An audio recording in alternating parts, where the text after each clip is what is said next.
Hello everyone, welcome to my new craft space. So it is still a bit chaotic, but I thought I'd pop on and show you where we are at with it. So this new white unit is the new Dreambox style unit that I have just put in here. It was a bit of a nightmare. It just about fits, but it gives me so much more working space. It is ridiculous. So let me just show you a comparison. So this here is the desk that you've seen me on in previous videos. It is a small desk that barely fit anything on, with all of my instruments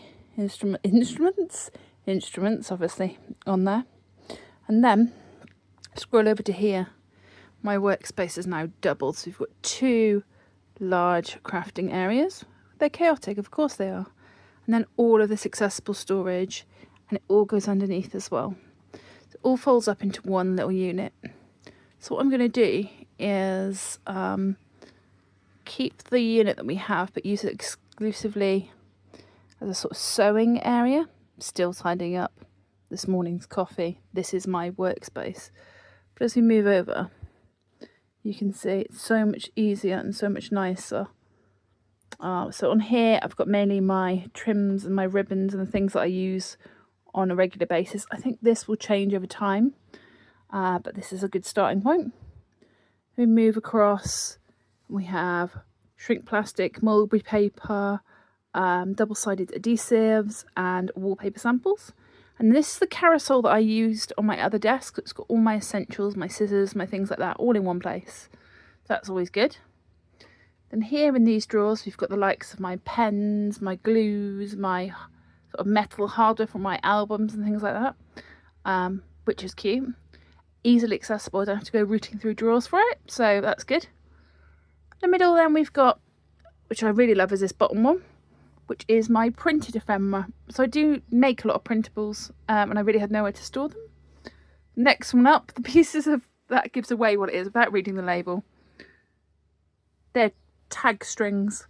So they're blank journaling cards and tags and things that I'll use on a regular basis. At the top here we have my vinyl or my HTV collection. Sentiment strips, general stickers. This is yet to be marked up, but it is just ephemera part 2. Paper-based ephemera in the bottom. And then here we've got, the top is shaker card bits, so it's the foam parts, the domes and the shaker part elements. Then these are still work in progress. My punches. And then down here are my napkins and my fake leather, so alternative materials. Then we have tucked in behind here my electronic die cutting machine, which is a relatively new thing to me, but she took up a lot of space, but now she doesn't, which is good. My chaotic work in progress in the actual unit. Then as we come down here under the unit, ignore the mess, we have 12 by 12 paper pads, we have 12 by 12 sheets, we have smaller paper pads on the bottom too. So we've got the small ones. A fly, who wants to obviously be YouTube famous. And then here we have all of our chipboard and our harder sort of journaling materials. Right at the bottom, in that bottom one, we have my card blanks, fabric, tools, and then the larger materials. So we're doing well. We're getting there slowly.